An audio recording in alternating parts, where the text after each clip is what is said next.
नमस्कार मित्रों, मैं अर्चना सक्सेना आज आपके समक्ष प्रस्तुत हूँ एक नई कहानी लेकर। कहानी का शीर्षक है वक्त तो लगेगा ना। रिद्धि और साहिल साथ काम करते हुए एक दूसरे के करीब आए और उन्होंने ज़िंदगी एक साथ गुजारने का फैसला भी कर लिया।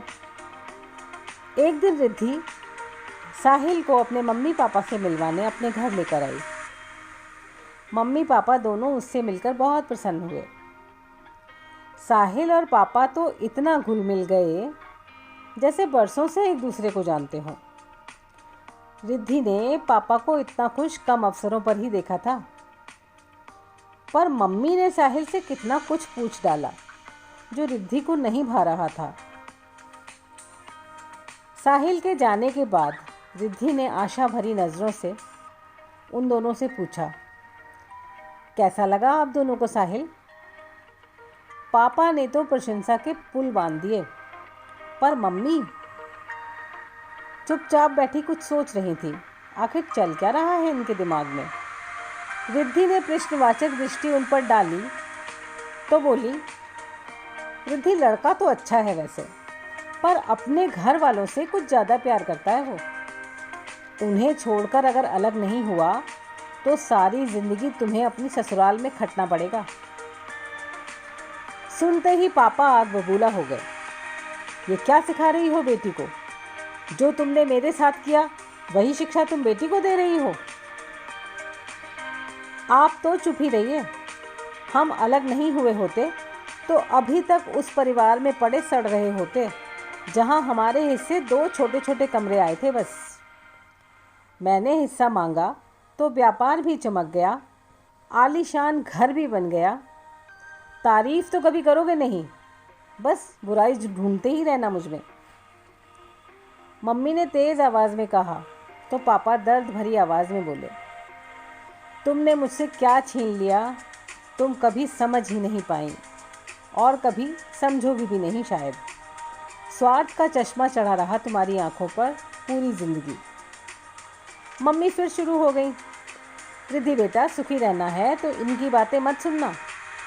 इनका तो व्यापार था, बंटवारा आसान नहीं था, फिर भी मैंने करा लिया। तुम दोनों तो नौकरी करते हो, जब चाहो अपनी अलग गृहस्थी बसा लेना।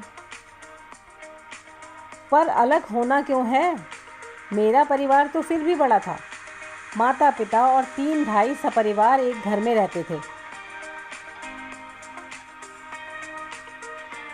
साहिल की तो एक ही बहन है, वो भी विदा हो जाएगी एक दिन। फिर माँ बाप और यही दोनों तो रहेंगे। अरे तो हमारी भी तो एक ही बेटी है। उन्हीं लोगों को देखती रहेगी तो बुढ़ापे में हमारा ख्याल कैसे रख सकेगी? रिद्धि जानती थी मम्मी स्वार्थी हैं, पर इतनी दूर की सोच पर उसे आश्चर्य हुआ। हंसकर बोली, छोटी बच्ची नहीं हूँ, अपना भला बुरा समझती हूँ मैं मम्मी। साथ में रहना है या अलग, ये निर्णय सिर्फ मेरा होगा। साहिल के घर वालों को भी रिद्धि पसंद आ गई। जब तक वे विवाह बंधन में बंध नहीं गए, मम्मी लगातार उकसाती रहीं। पापा ने एक बार एकांत में समझाया, बेटा बिना वजह परिवार तोड़ने का प्रयास मत करना, इससे तुम्हारा अहम भले संतुष्ट हो जाए, पर साहिल मन से तुम्हें माफ़ नहीं कर पाएगा, जैसे मैं तुम्हारी माँ को कभी माफ़ नहीं कर सका। साहिल माफ़ नहीं करेगा ये सोचकर बिना बात दब भी तो नहीं जाऊंगी ना मैं पापा। पापा को लगा रिद्धि से कुछ भी कहना बेकार है, शायद ये अपनी मम्मी की बातों में आ ही चुकी है। मम्मी ने चुपके से सब कुछ सुना और वो बहुत संतुष्ट थी। साहिल की मौसी ने विवाह में जब से रिद्धि के मम्मी पापा को देखा था वो बेचैन थी। मौका पाकर अपनी बहन से बोली, यही परिवार मिला तुम्हें साहिल के लिए? पर क्या हुआ दीदी, कितनी प्यारी तो है बहू। हाँ बहू तो बहुत प्यारी है, पर इसकी माँ बहुत तेज़ है। मेरे पड़ोस में रहते थे संयुक्त परिवार में, इसकी माँ ने पूरा का पूरा घर तोड़ दिया और देखो विवाह में भी घर से किसी को नहीं बुलाया है। ये सुनकर साहिल की माँ का दिल धड़क गया। साहिल अपनी माँ की उदासी भांप गया। माँ से पूछने पर माँ ने सब कुछ बताया। साहिल ने विश्वास दिलाते हुए माँ को धीरज रखने के लिए कहा। रिद्धि और साहिल के हनीमून से लौटने के बाद जिंदगी पटरी पर लौट आई। एक दिन साहिल की बहन मृणाल ने कॉलेज के फंक्शन में पहनने के लिए रिद्धि की एक खूबसूरत साड़ी मांगी। रिद्धि ने पूछा, तुमने पहले कभी साड़ी पहनी है? मृणाल के ना कहने पर वो छूट के ही बोली, तो सत्यानाश करने के लिए मैं अपनी ही साड़ी दूं? अगर तुम गिर पड़ी तो साड़ी तो मेरी ही फटेगी ना। बात हंसकर कही गई थी लेकिन दिल तोड़ने वाली थी। मृणाल कोई उत्तर देती कि माँ बोल पड़ी, ठीक तो कह रही है रिद्धि। मृणाल तुझे आदत नहीं है ना, भाभी की रहने दे, मेरी पहन ले कोई साड़ी।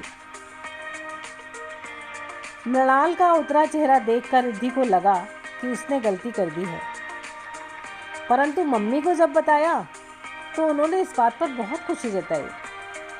बेटा अच्छा किया, पहली बार में ही मना कर दिया। आगे का रास्ता तुमने खुद ही बंद कर दिया है, अब वो तुमसे कभी कुछ नहीं मांगेगी। साहिल ने माँ और मौसी के साथ एक योजना बनाई। मौसी ने सप्ताह के लिए नए जोड़े को अपने यहाँ बुलाया। 4 घंटे का सफ़र था। मम्मी का फ़ोन आया।